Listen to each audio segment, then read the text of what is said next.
Shortly after the State of Israel was declared in May 1948, 5 Arab nations banded together to invade the new Jewish state. This should have been a quick and painless victory for the Arabs, as they not only outnumbered the Israelis but outgunned them too. It should have been a quick and painless victory, but it wasn't. Israel not only defended its own territory, but expanded. You might be asking how and why did this happen? On paper, Israel was fighting a losing battle, though the Arabs could not translate their advantages into a decisive win. Arab armies have encountered defeat after defeat not only at the hands of Israel, but also at the hands of poorly armed African insurgents who embarrassed Muammar Gaddafi's forces in Chad in the 1980s, jihadists, evidenced by Saudi Arabia's terrible performance in Yemen, and adversaries such as the US and Iran in the case of Iraq. Why do Arab armies appear unable to translate advantages into battlefield victories? Why do Arab armies have such a poor record? In this video, we're going to take a look at the ineffectiveness of the Arab states' armies and how their bad reputations came into being.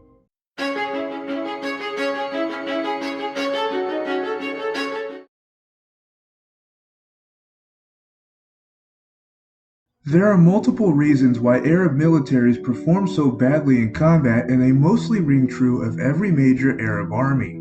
First, militaries in the Arab world are structured for internal security missions and protection of the ruling regime. To paraphrase author Zoltan Barani, a more appropriate description of most Arab armies is the personal army of the ruler rather than a national army. During the 1973 Yom Kippur War, Syria made several foolish decisions which cost them the war precisely because of this. Syrian President Hafez al-Assad refused to send in the Republican Guard to assist in the Syrian attack on the Golan Heights. His reason being that the Republican Guard were a majority Alawite unit and thus too politically reliable to lose. The Republican Guard was among the best trained and best equipped in the Syrian army. Assad, for the same exact reason, also refused to deploy Syrian commandos in rear areas to capture key points ahead of the main armored assault. In the Gulf Arab armies, this issue is especially extreme. In the case of Oman, the Royal Army of Oman controls all the tanks, but the Royal Guard of Oman is in control of all the anti-tank weapons. In the Gulf states especially, coup-proofing is an important element of state building, and this manifests itself in their militaries. Another institutional shortcoming in Arab armies, especially in the Gulf states, is ham-fisted and wasteful procurement programs. If you want an interesting exercise, look up the Wikipedia pages on the Gulf Arab states' militaries and the sheer number of countries supplying them, often more than a dozen. To put it bluntly, the Gulf states in particular have lots of bling but not much sting. Author Zoltan Barani writes, "Many millions of dollars worth of shiny new toys are purchased, briefly displayed and admired, and then put back in their boxes where they soon lose their luster because they are not used, not trained with, and not kept up." An American instructor who worked in the UAE noted, "You give them pointers about acquisition, what to buy and what not. They generally don't listen and buy stuff they don't need." The Arab militaries lack personnel with sufficient technical knowledge to operate the complex machinery they purchase. What makes this even worse for the GCC states is the exclusion of various minority groups from military recruiting efforts. To further compound the problem, many people in the Gulf states view military service negatively. As a result of this manpower shortage, the Gulf states rely heavily upon foreign contractors to maintain their equipment and staff their armies. The UAE, arguably the country with the most capable military in the GCC, has a heavy dependence on foreign contractors, especially from other Muslim countries in Asia and from Latin America. In fact, the UAE's Presidential Guard, one of the most effective units in the Emirati Army, is commanded by a retired Australian general named Mike Hindmarsh. Outside of the Gulf, other Arab states rely heavily upon foreign expertise. The British, in particular, have had a deep influence over the structure and training of the Arab world's armies. Many of the Arab armies early on were armed with British weapons. A large number of the GCC states' military officers graduated from Sandhurst, the British Army's officer training center. Sultan Qaboos of Oman, the Arab world's longest-serving head of state, served in the British Army, and Oman's army is influenced by the British. The Jordanian Arab Legion, once regarded as the most professional Arab army, was commanded by British officers, the most notable being John Glubb, or Glubb Pasha.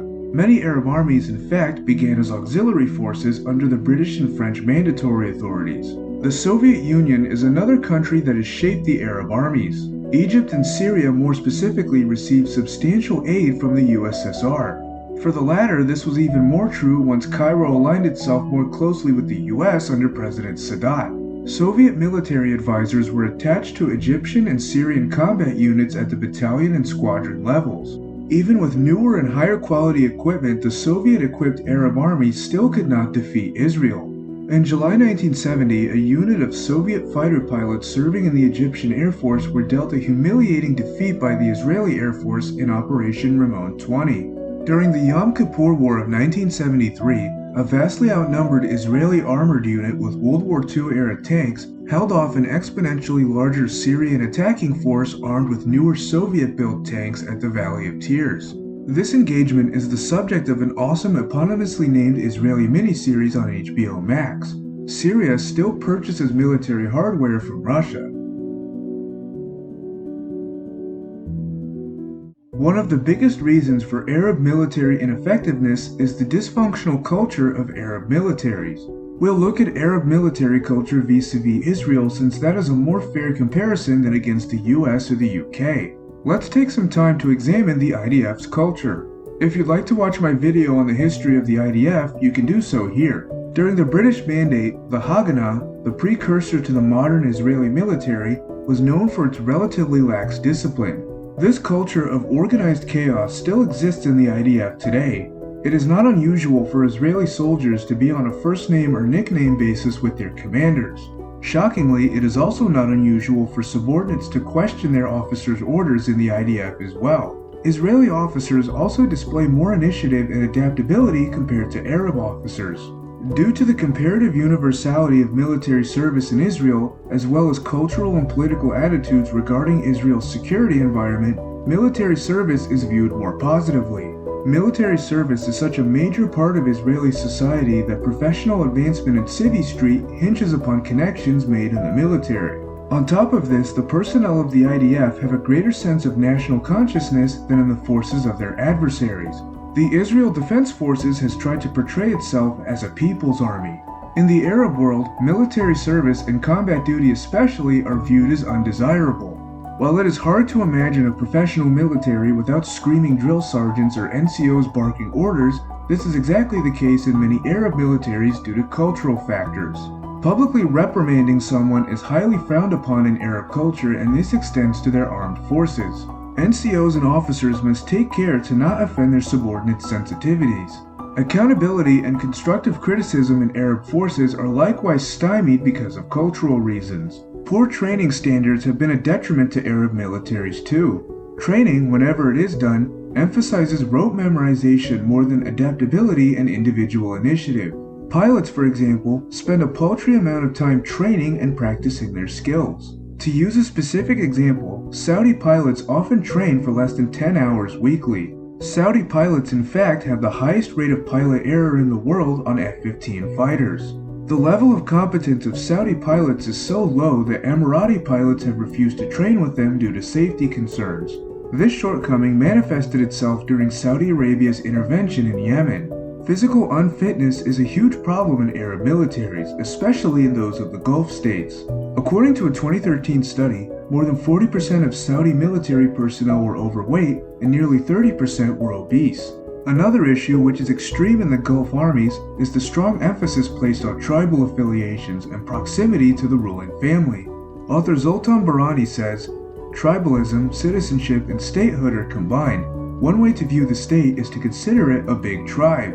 Loyalty to the tribe is more important on a practical basis than loyalty to the country.